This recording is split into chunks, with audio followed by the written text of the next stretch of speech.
Thank you, Mr. Vice Chair, and I want to thank the author for bringing this common sense measure forward. And let me preface my statement by stating there's probably no tougher job than being a police officer. Without a doubt, it is a tough job. But just because a job is tough doesn't give you free rein to kill people, unaccountable. And it doesn't allow you to be exempt from having the same type of scrutiny and investigation of any other employment situation here. My real problem right now is that we really don't have a problem with our criminal justice system. We have a race problem here in California and America. That's the real problem. And I respect all of you up there, but look at you. It's not a single minority who has represented law enforcement or DAs since I've been in this legislature. And in fact that you don't even have people of color representing law enforcement speaks volumes to the mindset. And there has been a FBI study that says law enforcement has had the greatest infiltration of white supremacists in the last 10 years than any other organization. So why aren't we investigating and bringing that data forward? I think this is a common sense measure. America really has to change its heart. It's not about guns, it's about the heart and the evil in men's heart. And just because you have a gun and a badge and a uniform doesn't make you perfect. There are a lot of evil people who wear the gun and wear that badge and wear that uniform, and it doesn't make them perfect. And that's where we need to really understand. I have friends in law enforcement who will tell you there is no reverence for life when it comes to minorities. Look at everyone who has testified. There's a common thread. Everyone who has testified of losing someone has been a minority. Everyone who has testified has been a minority. Why doesn't law enforcement fear for their lives when they approach white guys with guns? They never fear for their lives. But anytime a black man's running down the street, running from the police with a cell phone, he's shot 20 times. You know why black folks run from police? Because we fear the police. We fear the police, and we need to fix that. I think it's condescending to suggest to this committee that law enforcement who operate their jobs under the color of authority should and can be compared to any other employee group across the board. That's a sophomore argument, and I think we need better if we're going to engage in meaningful debate to come up with policies that are relevant and helpful to all of California. Then we all need to come to the table with relevant debate. I think that you are completely and utterly out of touch with the realities of how those you are representing are perceived by major segments of California. And you are not going to be able to continue to lobby your way out of it.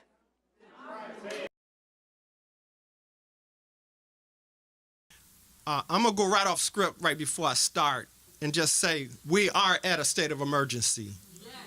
And as Lori spoke, we are clear that this is not even about us. It is about these children, these grandbabies, and these great-grandbabies that are coming behind us. So if we really want a sincere, right society, we must address this issue today. So I'm standing here in hopes that I'm appealing to some hearts. Because most times when we stand before boards, the individuals are heartless. And as we pour out our emotions, right, it seems to fall on deaf ears. And there's a lot of pain, as you said, Pastor McBride, in this room today. So you're going to hear some stories that we're hoping that you hear and from your heart really do the work to make this place right and hold police officers accountable. Now, I can go on script. Good morning, and thanks to you for being here today.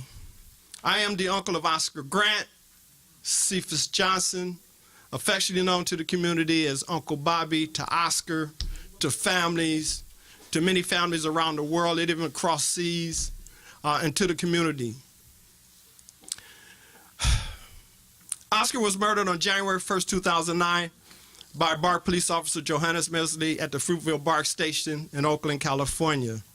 where many in the community witnessed the murder and video recorded what they saw. Because of the videos, because of the rebellion, and because of the Longshoremen Union, ILWU Local 10 Union, shutting down the Northern California ports, we got for the first time in California state history, an officer arrested, charged, convicted, and sent to jail. Okay.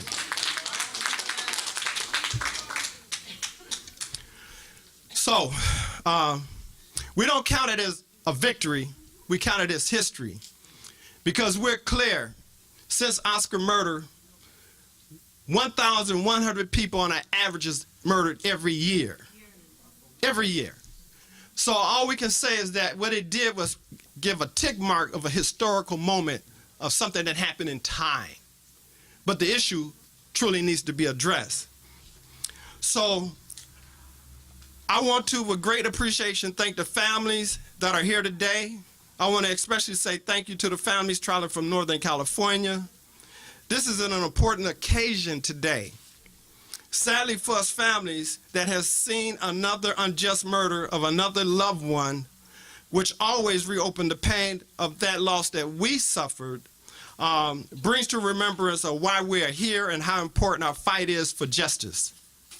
Today is all about strengthening and building trust between our communities and men and women of law enforcement. In other words, accountability and transparency. Many various bills has been introduced to strengthen and build this trust, such bill as AB 953. Of course, AB 619 was held in appropriations. AB 71, Kamala Harris, was she championed basically. And we could go on with the bills. But the question is, are these legislations working? And it appears that they're not when we look at the numbers of bodies that are being killed across just the state of California and across this nation.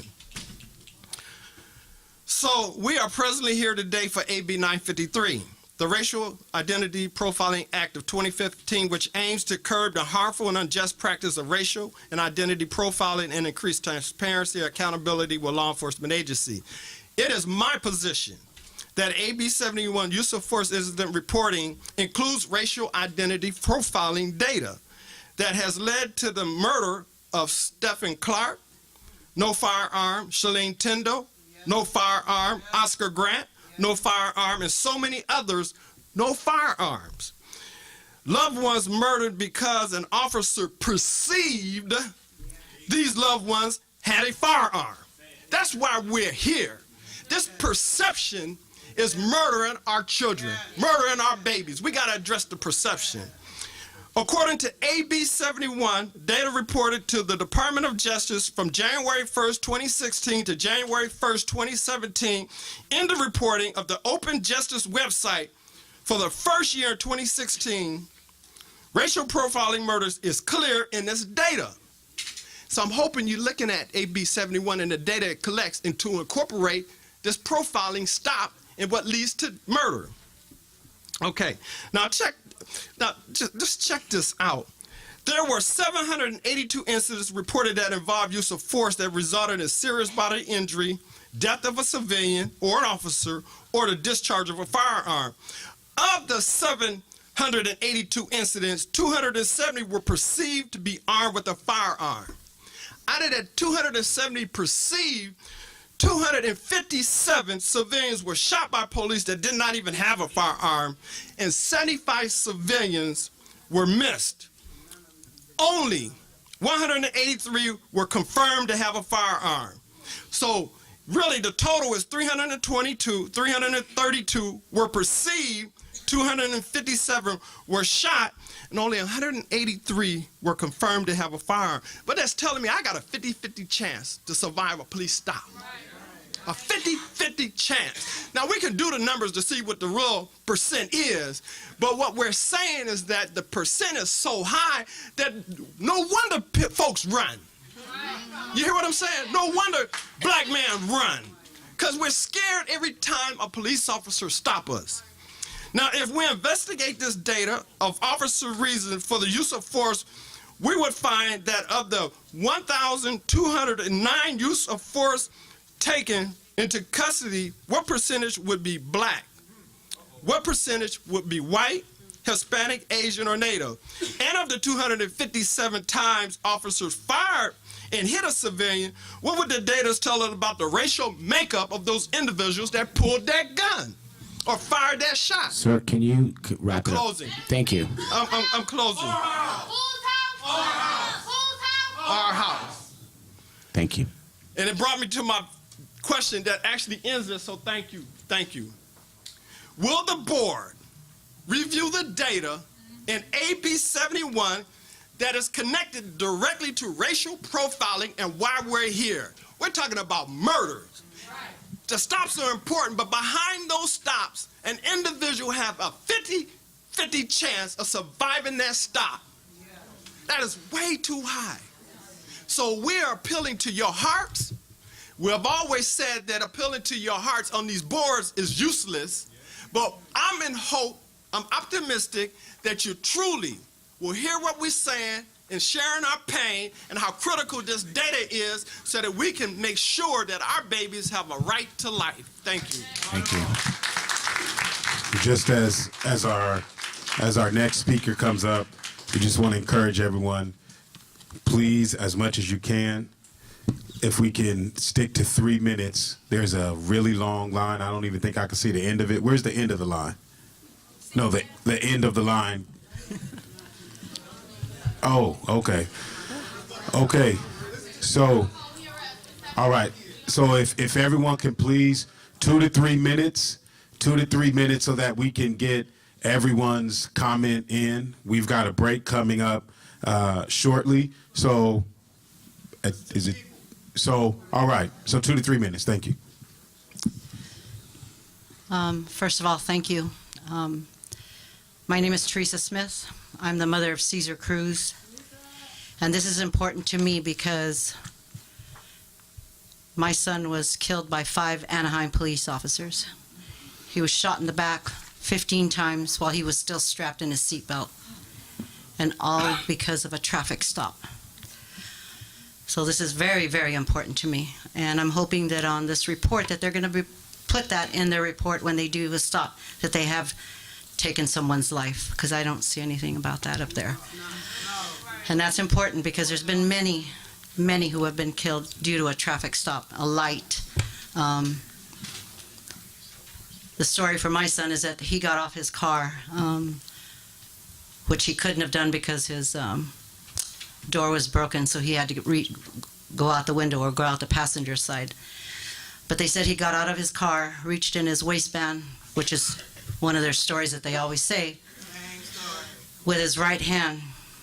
Little did they know that my son was left-handed. So he got out, they said.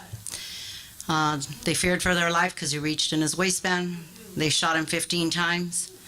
And then he got back in his car, still strapped in his seatbelt, because they had to cut him out of his seatbelt to get him out of the car. All the bullets were from behind, so there's no way my son was looking at him. My son died with his hands clenched, and that was because he was holding onto the steering wheel. He had the marks of the handcuffs on him. The worst part of it is that they sent me to the hospital telling me that he was still alive when he was dead. Made me wait for 3 hours before they would tell me that my son wasn't dead. They said he expired. The district attorney did not even tell me that he justified the killing.